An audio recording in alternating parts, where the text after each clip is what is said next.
Ada caleg gagal yang sebut Risma lebay. Halah, situ sudah bikin apa? Cinta. Ditulis oleh Manuel Mawengkang di siwa.com.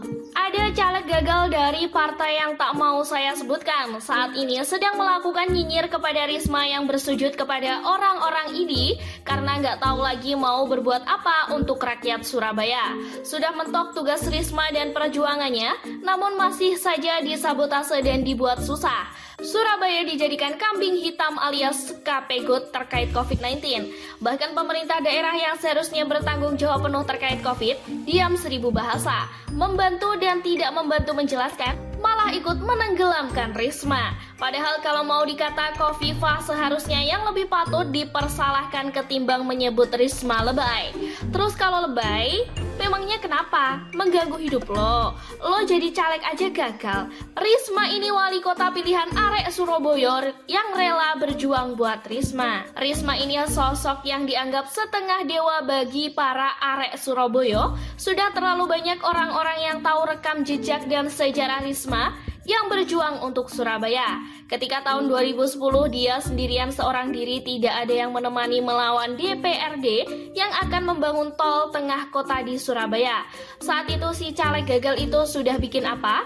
Sungguh saya merasakan bahwa adanya jiwa yang terpaut antara Risma dan rakyatnya. Sama seperti bagaimana Jokowi dan rakyat Indonesia bersatu padu. Semangat mereka sama. Semangat mereka saling memberikan efek penguat satu sama lain. Ketidaksukaan yang muncul antara Risma dan rakyatnya tertutup dengan kecintaan mereka dan jiwa pelayanan. Seluruh DPRD Surabaya dilawan oleh Risma seorang diri, dan di belakang Risma ada jutaan arek Surabaya yang juga pasang badan untuk menghalau tol tengah kota, yang saat itu berpotensi menggusur banyak rumah warga. Kalau mau bangun tol, di pinggir saja, jalan raya diperbaiki. Dan apa yang terjadi? Risma menjalankan hal itu. Jalan raya non-tol diperbaiki dengan sangat baik sehingga apa yang terjadi? Tepat. Akses tol di pinggir kota tidak menjadi penghalang dan membuat mobil yang ingin ke tengah kota terhalang, jalan mulus, kemacetan terurai.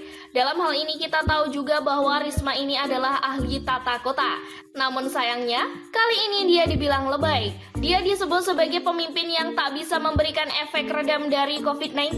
Padahal kita sama-sama tahu bahwa mobil PCR itu ternyata disabotase. Prioritas Doni Manardo adalah Surabaya. Namun kenapa bisa dibelokkan ke tempat lain? Khofifah punya penjelasannya. Tapi sampai sekarang di mana penjelasannya? Semuanya hanya berhenti di sebuah status yang gak jelas. Status apa itu? Salah paham. Kalau bilang salah paham seolah semua selesai. Kacau, salah paham kalau bicara tentang COVID-19 ya nggak pantas lah ya. Caleg gagal ini kenapa tidak langsung memberikan kritik kepada Khofifah? Apakah karena Khofifah adalah pemimpin usungan partainya? Kalau kita mau lihat, keseriusan Risma dalam menanggulangi COVID ini melampaui pemimpin daerah lainnya. Bahkan kalau mau dikata, dia bisa disetarakan dengan Ganjar Pranowo yang berhasil menekan angka COVID-19 di Jawa Tengah dengan berbagai kondisi luar biasanya.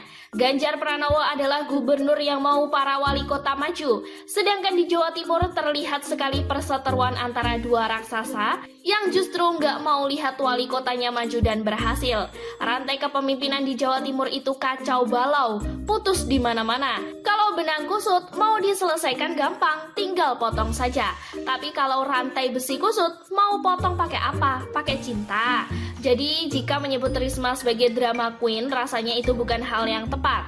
Dia sampai sujud kepada anggota ID bukan karena dia drama queen, tapi sesederhana ia merupakan orang yang mau melakukan apapun untuk rakyatnya. Perjuangan Risma ini sudah sangat luar biasa.